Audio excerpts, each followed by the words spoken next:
اللہم صلی علی سیدنا محمد وعلی آل سیدنا محمد وبارک وسلم۔ Daily Islamic network YouTube channel پر آپ سب کو خوش آمدید۔ آج کی ویڈیو میں ہم بات کریں گے کہ عشاء کی نماز میں کیا پوری 17 رکعات پڑھنا ضروری ہے؟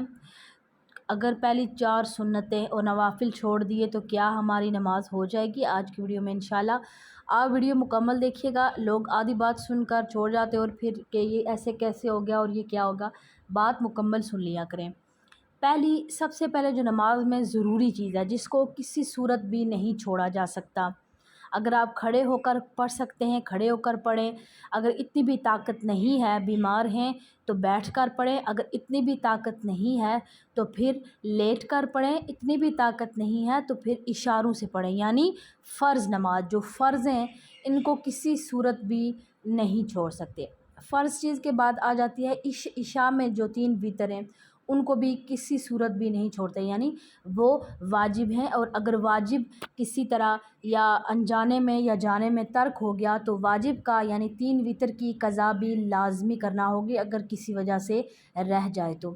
فرض اور واجب یہ چیزیں یعنی کسی صورت میں نہیں چھوڑ سکتے۔ اس کے بعد آ جاتی ہے سنت موقدہ۔ سنت موقدہ جو نبی صلی اللہ علیہ وآلہ وسلم نے اپنی زندگی میں ادا فرمائی، اس کا بہت زیادہ ثواب ہے۔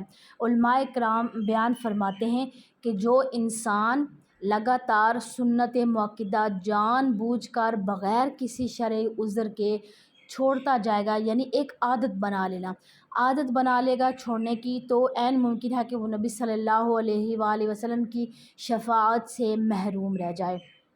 اور جو سنت موقدہ ہے ان کا جو ثواب ہے فرضوں اور واجب کے بعد سب سے زیادہ نفلی عبادت سے زیادہ ثواب، سب سے زیادہ یعنی جو افضل عبادت ہے نفلی عبادت میں وہ سنت موقدہ ہے، اس کا بہت زیادہ ثواب ہے۔ یعنی اگر کبھی کبھار یعنی زندگی میں کبھی کبھار ایک آدھ دفعہ چھوڑ دی تو اس میں کوئی حرج نہیں ہے، فرض نماز ادا کی تو ہو جائے گی، نماز تو شرعاً ہو جائے گی، لیکن وہ بندہ ثواب سے محروم رہ جائے گا اور نبی صلی اللہ علیہ وآلہ وسلم کی شفاعت سے بھی محروم رہ جانے کا خدشہ ہے۔ کتنا ٹائم لگتا ہے؟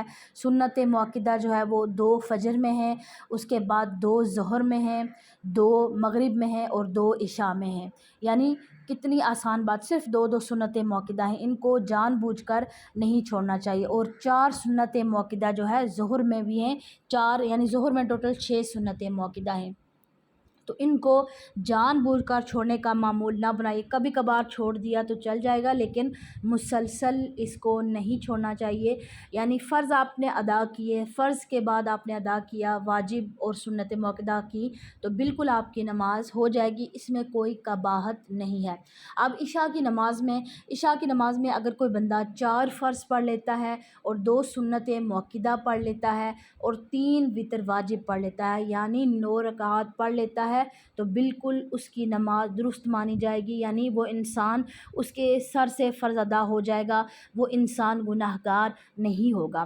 لیکن اگر مثال کے طور پر اگر کوئی عادتاً سنت غیر موقدہ ایک عادت بن چکی ہے یعنی چھوڑ دیتا ہے تو اس میں بھی علماء کرام فرماتے ہیں کہ کوئی حرج نہیں ہے۔ یعنی اگر کوئی لگاتار بھی سنت غیر موقدہ کو جو عشاء کی پہلے 4 ہیں اور عصر کی نماز میں پہلی 4 ہیں، اگر ان کو وہ لگاتار بھی چھوڑ دیتا ہے، عادت بھی بنا لیتا ہے تو اس میں کوئی حرج نہیں ہے۔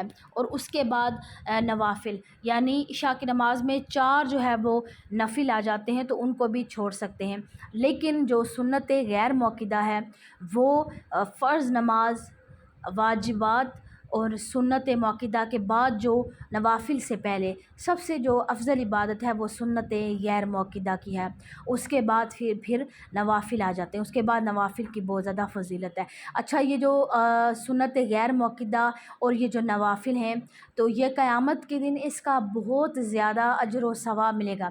ایک انسان اگر پوری ساری رکعات کی عادت بنا لیتا ہے تو جب قیامت کے دن ہمارے فرضوں میں اگر کوئی ہم سے کمی بیشی رہ گئی ہو تو یہ جو جو ہماری نوافل ہیں اور ہماری جو سنتیں جو ہم پڑھتے ہیں ایکسٹرا، یہ ہمارے فرضوں کی کمی بیشی کو دور کر دیں گے۔ اللہ تعالیٰ ان سے ہمارے فرضوں کی کمی کو پورا فرما دے گا۔